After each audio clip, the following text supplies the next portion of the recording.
We will see the name of the unit, the standards that the unit addresses,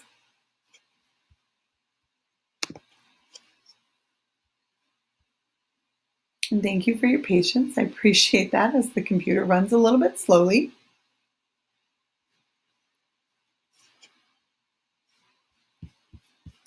So we will see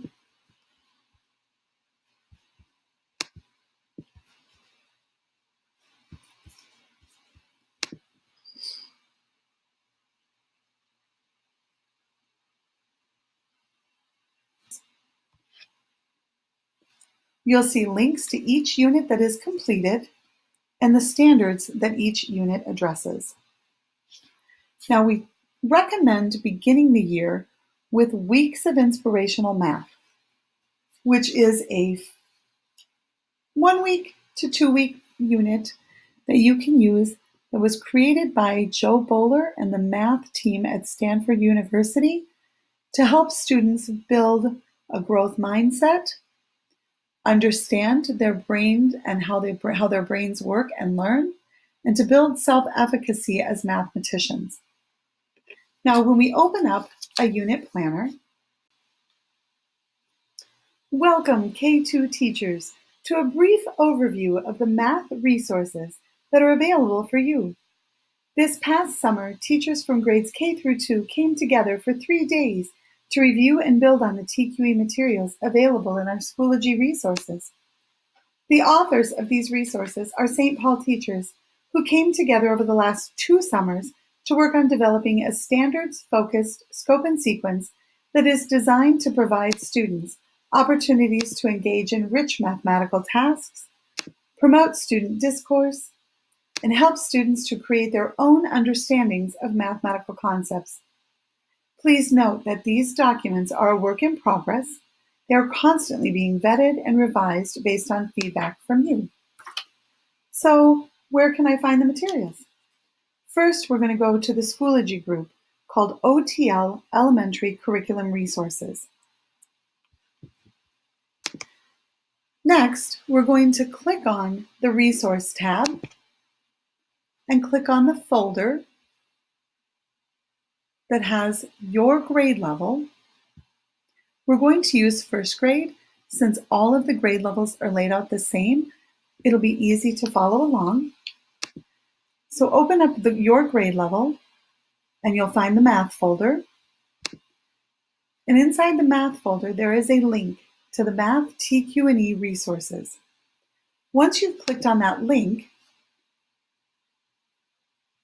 it will take you to a document with links to every grade level's scope and sequence. Everything in blue is a live link, and once you click on the link, it will take you to a document for each grade level. When you find your grade level, you'll probably want to bookmark it since this is where all of our resources are housed. So let's take a look at the first grade. You'll notice that on this page, there are links to an interest survey for you to use with your students. You'll have to make a copy and save it to your drive in order to use it. We've included the interest survey so you can get to know your students better. This is one way to begin building relationships with your students, and you can use what you learn about them to help you design culturally responsive lessons. There is also a link to a feedback form for you to use to give constructive feedback. The St. Paul teachers who created these units will be using your feedback to revise the work next summer. Please remember, this is a work in progress. If there's something you really like or questions you have, please share those in the feedback form, as well as any critique you may have to help improve the experience for students and for teachers. When we open up the actual scope and sequence, you'll notice if you used it last year that it looks a little different this year. At the top of the page, when you first arrive, you'll see the grade level, and again you'll find the links to the interest survey and the feedback form. You'll also see a place where we have the learning progression. Now, most of us are very familiar with the gradual release of responsibility, where the teacher models, The class practices and participates with the teacher, and then students practice independently. But in math, during our conceptual and our linking lessons, we will be using a model called layers of facilitation. In this model, students work to make sense of the mathematical concepts independently first. This is called the you do part of the lesson. Then students work together to make sense of the math. In the we do part of the lesson, students are engaging in discourse with each other and are learning from and with each other. Finally, we get to the I do part of the lesson, which is where the teacher brings the students back together to focus on the one skill or concept that we want to model for the students. During the you do and we do parts of the lessons, students are using their everyday natural language. During the I do part of the lesson, we pair the students' everyday language with the mathematical language. We've also put in MLL supports, support for culturally responsive instruction, and universal supports for all learners. You'll see that we have the district guidelines for mathematics for elementary. This includes an explanation of the math block, as well as the TQE process. And below this, you'll find the table of contents and the scope and sequence.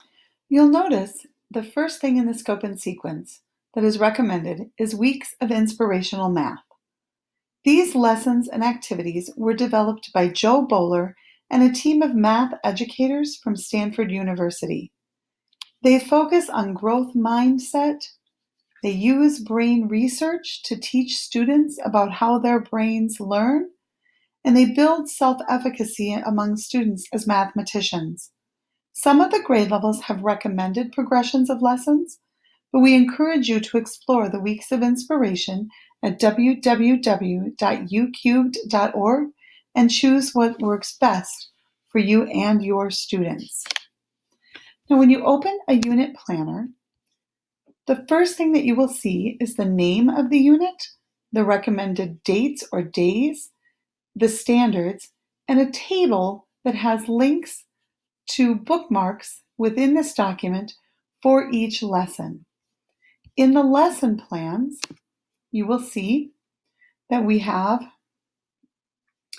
the task, the learning goal, along with an academic language objective, as well as materials or tools that you may need to help you teach this lesson. There are also ML supports and culturally responsive instruction, as well as universal support and differentiation for students. Some lessons will have an opening task or a prompt.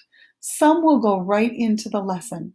You'll notice that this particular lesson is a conceptual lesson where students are doing the exploration, so it is the you do part of the lesson, along with supporting questions to help you to know how to get your students to talk about their mathematical thinking and to make sense, as well as evidence that you are looking for to help you know how well your students have understood this. Now, just like the daily lesson plans, we also have slide decks, which are linked into the materials. The slide decks will have teacher notes, as well as slides to project for students to use in their learning. That will give you discussion items, and you'll notice there are teacher notes at the bottom of each slide to help you to use these to the best of your abilities. There are tasks for students to do, as well as sharings and wonderings. So all of the layers of facilitation are in these slide decks. One more exciting thing is the small group mini lessons. These lessons are rich tasks that give every child equal access to the teacher during the week. All of the students work on the same low floor, high ceiling task that can be differentiated for each of the group's needs. Thank you for taking time today to explore the TQE resources that the Math Department, along with the teachers of St. Paul Public Schools, have put together for you to use. As always, everyone here in the Math Department is here to support you. Just reach out with any questions that you may have.